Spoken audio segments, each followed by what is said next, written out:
প্রথমে মারছেন চানু।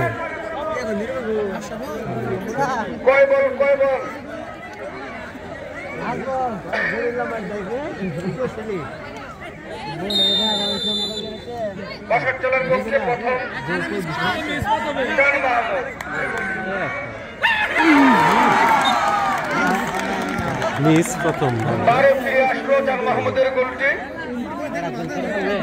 যা 12 ফিরে একদম খুব কাছাকাছি গিয়ে ফিরে আসলো। এবার করছে তারাপুরি ক্লাবের পক্ষ থেকে ভালো কৃতি খেলোয়াড় ইয়াসিন।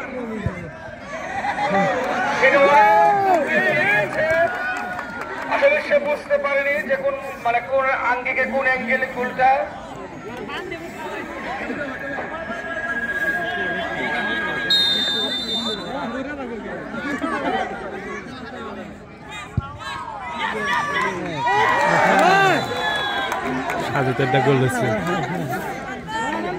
বাসার পক্ষে যে গোল দিয়ে খেলায় সমতায় ফিরিয়ে নিয়েছিল সেই মোকাব্বিরের বাইরে থেকে একটি আমরা গোল লক্ষ্য করলাম। এবার দেখা যাচ্ছে তারাপুরি ক্লাবের পক্ষ থেকে শাহ আলম।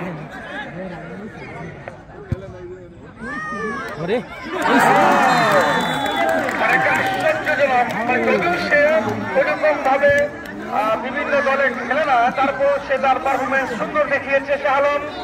এক ক্ষমতা আবারও চলে আসছে, দেখা যাক এবার কৃষ্ণদা কি করতে পারে।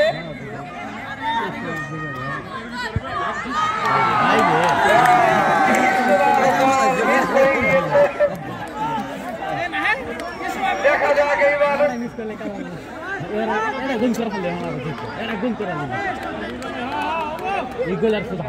তারাপুরির পক্ষে রিভার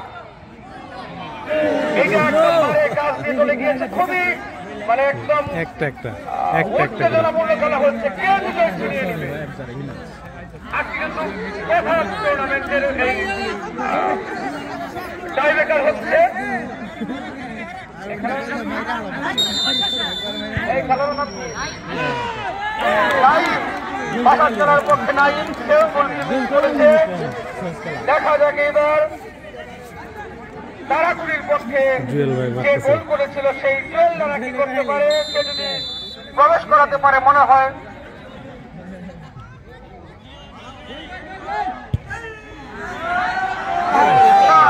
জুয়েলও ব্যর্থ হয়েছে, গোল করতে পারেনি। সে একই সমতা চলছে।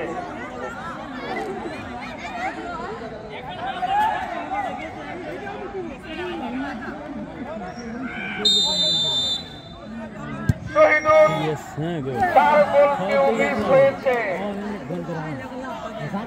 এবার দেখা যাক না সে কি করতে পারে। তারাপুরির পক্ষে নয়,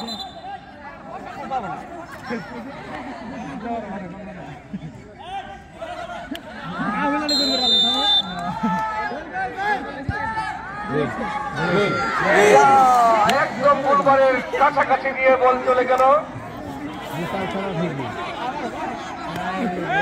এক একটা সমতায় রয়েছে সবার, এখনো ব্যালেন্স।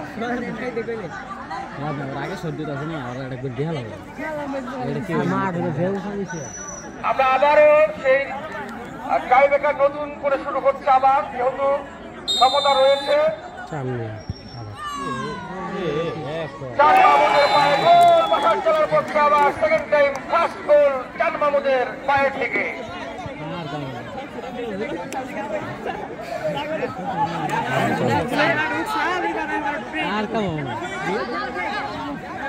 মোকাব্বির মারতেছে। দেখা যাক শাহ আলম কি করতে পারে। তারাপুরি ক্লাবের পক্ষে শাহ আলম জার্মানি এবার গোল হয়েছিল, এবার কি পারে কিনা দেখা যাক। দেখা যাক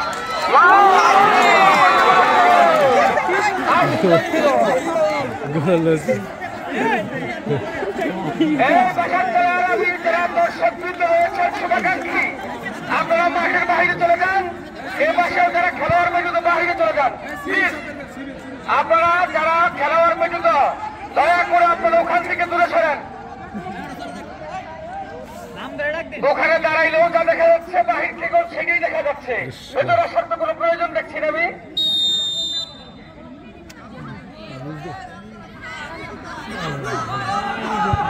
কৃষ্ণদার পায়ে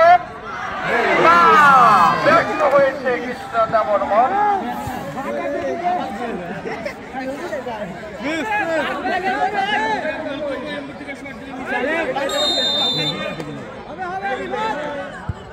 রিভাব সেও ব্যর্থ হয়েছে। আমারও কিন্তু সমতার গোল।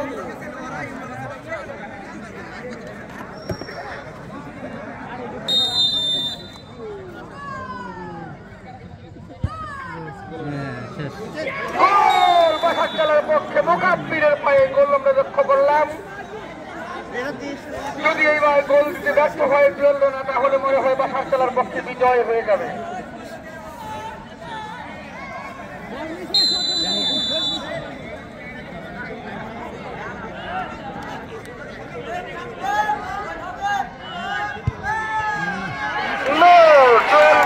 হয়েছে এবং পরিশেষে আজকে খেলায় বাসার চালা বিজয়। বাসার চালা বিজয়।